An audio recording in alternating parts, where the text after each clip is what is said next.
This is Steve Hiles welcoming you to episode 8 of the Teacher Rockstar podcast, a place where tips and strategies critical to the new teacher are discussed. In today's episode, we're going to be discussing how audiobooks can improve reading skills.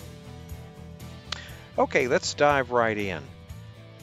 Students in grades 3 through 8 that have reading skills below average lose ground more rapidly, and it becomes hard for them to make any substantial progress. As children progress in school, reading becomes all about learning new information and content. Having uninterrupted access to audiobooks can support reading skill development. Audio allows students to hear clear sounds of words, letters, and sentence patterns, and they could try to read along. Audiobooks help students engage in text and get exposure to a wide array of vocabulary, ultimately improving their reading and speaking skills. It also aids in critical thinking skills.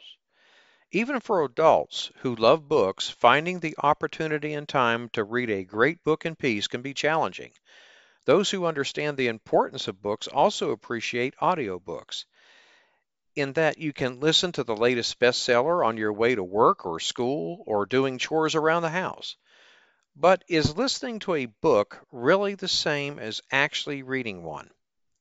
Now, Beth Rogalski, an associate professor of education at Bloomsburg University, says an interesting thing about audiobooks. She says, "I was a fan of audiobooks, but I always viewed them as cheating." In a 2016 study conducted by Rogalski, she put her assumptions to the test.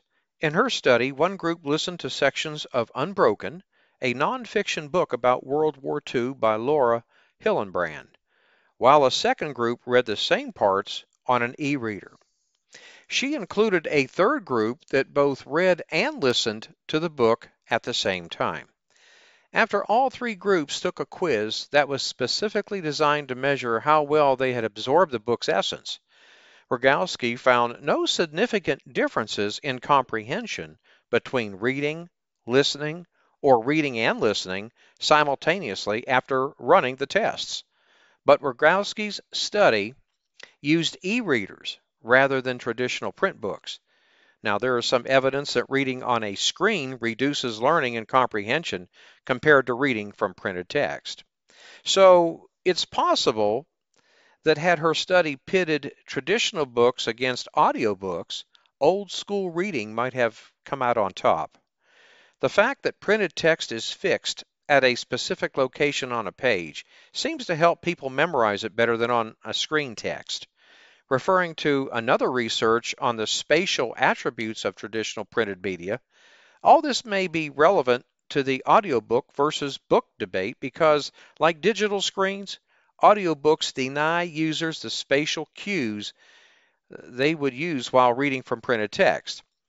The self-directed rhythms associated with reading may also differentiate books from audiobooks. I found this statistic very interesting. It goes on to say about 10 to 15% of eye movements during reading are actually regressive, meaning that the eyes are going back and forth, rechecking the text. This happens in split seconds, and it's stitched into the process of reading a sentence. This reading technique almost certainly supports comprehension, and it may be roughly comparable to a listener asking for a speaker to hold on or repeat something. Even as you're asking, you're going over what the speaker just said in your mind's ear. Theoretically, you can also pause or jump back while listening to an audio file. Another deliberation is that whether you are reading or listening to a text, your mind occasionally wanders, and seconds or even minutes can pass before we snap out of those little mental journeys and readjust our attention. When you are reading, it's pretty easy to go back and find the point you zoned out. It's not so easy if you're listening to a recording. Especially if you're trying to grasp a complicated text, the ability to backtrack and re-examine the material may aid learning quickly. This is likely easier to do while reading than while listening. Turning the page of a book also gives you a slight break. This brief pause may create space for your brain to store or process the information you're absorbing. David Daniel, a psychology professor, co-authored a study in 2010 that found students who listened to a podcast lesson performed worse on a comprehension quiz than students who read the same lesson on paper. The listeners scored an average of 28% lower on the quiz. Quite surprisingly, at the start of the experiment, almost all the students wanted to be in the podcast group. But then, right before they got the quiz, most of them had changed their minds and wanted to be in the reading group. It is possible that, with practice, the listeners might be able to make up ground on the readers. It's part of human anatomy. We get good at what we do, and you could become a better listener if you trained yourself to listen more critically. The same could be true of screen-based reading, as some research suggests that people who practice screen learning get better at it over time and do better than those who read on paper-based materials. Now that we know the shortcomings audiobooks might have, let's consider the following. Now, learning is important, and if you do not have time to read nor listen to a book, either will be detrimental with regards to your mental capacity to understand text, either if it's vocal or written. When you look at it this way, audiobooks do have some strengths on their side. Human beings have been sharing information orally since the beginning of the invention of language, while the printed word has been around only since recorded history. It makes sense, right? Well, written text is a much more recent invention. When we're reading, we're using parts of the brain that evolved for other purposes, and we're repurposing them so they can be applied to the cognitive task of reading. On the other hand, listeners can derive a lot of information from a speaker's inflections or intonations. Sarcasm and wisdom are much more easily communicated via audio than printed text. And people who hear Shakespeare spoken aloud tend to glean a lot of meaning from the actor's delivery compared to their own interpretation by reading the same play in the text. Having said that, if you're reading or listening for leisure, not for work or study, the differences between audiobooks and print books are probably minuscule. Yet again, for people eager to learn and do not care if they are reading from the first edition copy or listening to someone reading the same book on their way home, here are 7 reasons why audiobooks are the perfect accommodation for struggling readers. Number 1, it increases word exposure and improves vocabulary. As I said initially, reading a complex word is much harder than listening to the same word with incorrect pronunciation and saying it afterward. When students are offered the opportunity to have audiobooks in the classroom, their world can finally open up to them. Having books read aloud helps the struggling readers move beyond the decoding and right into learning. The more words they learn and incorporate into their system, they can access grade level materials. Number 2, it builds background knowledge. When it comes to a classroom setting, students' experiences differ from one another, but those who have also struggled with reading are even less prepared. You can recall your school days, the time when you had to prepare for an exam.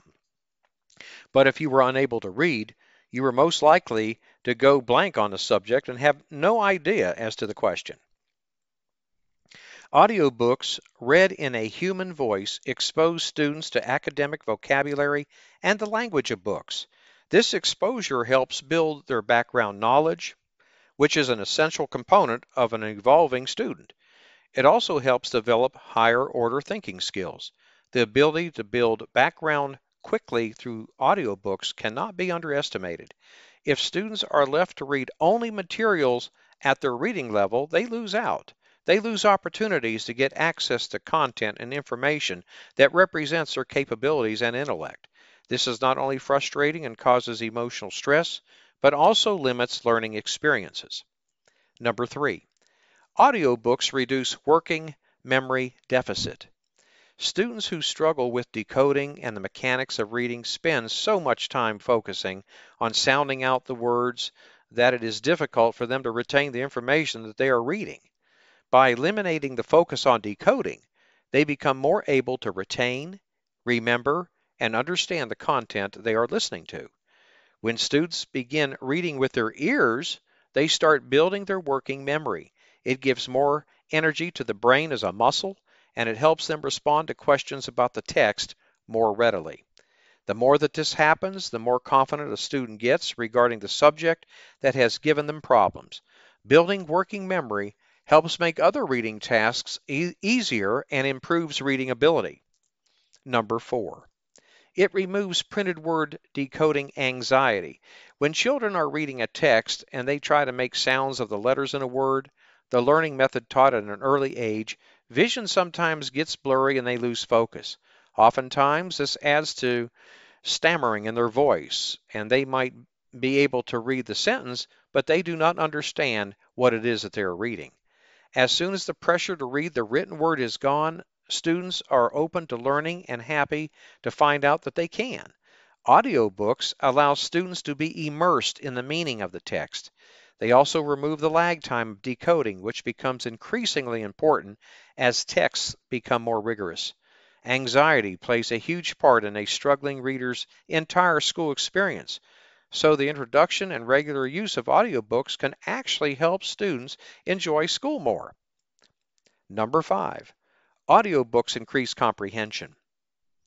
When students can hear the story or information as a whole, read by a human being, their comprehension increases. Reading books word by word doesn't help create a whole experience. Kids in grades 3 through 8 who can finally put all the pieces of information together at one sitting begin to make meaning of the text. Number 6, develops grade level appropriate content knowledge. Giving students access to grade level materials by providing an audiobook accommodation improves their self-esteem and increases their participation in class and peer discussions. They are now able to work alongside their peers. Just because students can't read the words in the same way as their peers does not mean they aren't developmentally ready to learn this information. Listening to audiobooks brings to the student information when they are ready for it, not when they can read it. And the last point, number 7, audiobooks give students educational independence. When students get access to the content and can work independently, it gives them the confidence to become successful learners and control their educational outcomes. Students who are given the audiobook advantage as an accommodation also have more learning continuity in the classroom. This means peer relationships can develop normally, and students can feel more like insiders. Well, I hope you found a golden nugget or two that you can use. I've oftentimes recorded books on tape for my students, and I know beyond a doubt that it has proved very helpful to my struggling readers. Well, folks, thanks for listening to the Teacher Rockstar podcast. I'm your host, Steve Hiles. We hope you enjoyed listening to these tips and strategies on how audiobooks can improve reading skills. Teachers, I'd like to share with you my free Let's Write a Book activity for grades 3 through 5 students, which includes templates and step-by-step directions for creating their very own mini book. Your kiddos will absolutely love this. All you have to do is simply go to getstartedontheRightFoot.com. That's getstartedontheRightFoot.com. Also, visit my blog and subscribe to my newsletter for the latest educational research, freebies, and other goodies at stevesclassroomresources.blogspot.com. And don't forget to subscribe to us at Teacher Rockstar, and if you'd like to support us, please feel free to share our podcast with others. Post about it on social media, or leave a rating and review. That would be super, super cool. Thanks again, folks, and we'll see you next week. Same time, same place. And remember, teachers, you got this.